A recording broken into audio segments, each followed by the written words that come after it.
Hey guys, this sketch is for all of you mentors out there who are using the tools at pursuegod.org to make disciples.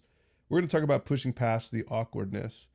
And because this is real, you're going to get into a conversation, in a mentoring conversation, and it might get awkward. We're going to talk about how to push past it.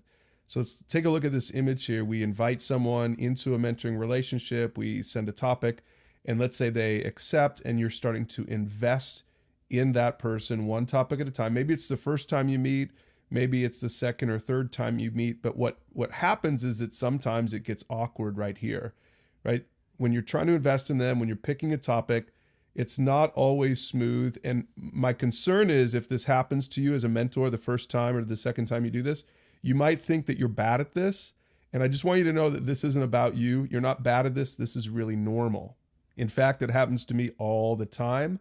So I'm going to give you some tips on how to deal with this, how to push past the awkwardness. First, embrace the small talk. The small talk is kind of when you first get started, you get on the phone or you're meeting together over lunch or coffee, and you spend 5, 10, 15 minutes just catching up on the week. That's great. Embrace it. That's going to be really helpful to get your conversation started. And then number 2, make a simple transition into the topic that you've already sent out. So what I like to do right here is I say, hey, why don't we get into the topic, right? I make that simple transition, something like that. Or, what did you think about that topic that I sent? What were your first impressions? What jumped out at you in the video?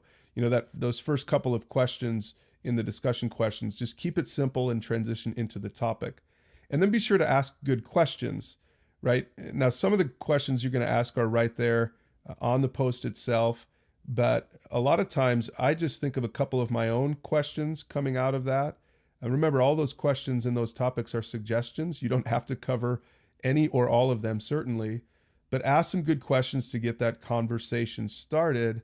And then expect to hit what I call the flow. Now, this is something I've experienced in almost every mentoring conversation. At some point, you sort of hit the flow and you're in the conversation. Maybe you know what I'm talking about.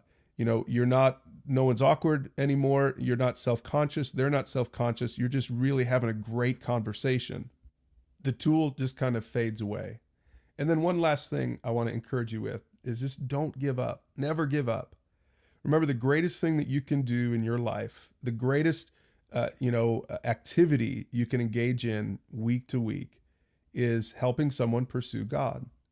And so don't be easily discouraged. I've noticed this in my own life, and I've noticed this with some of the people that I've mentored, is that they could just feel like, I'm going to give up on this. I'm not good at this. I'm not a very good mentor. And I would just encourage you, don't give up. That's what the enemy would have you do. The enemy wants you to give up on this. The enemy wants you to think that you can't impact another person, that you can't help another person pursue God, but you can. So push past the awkwardness. It's normal.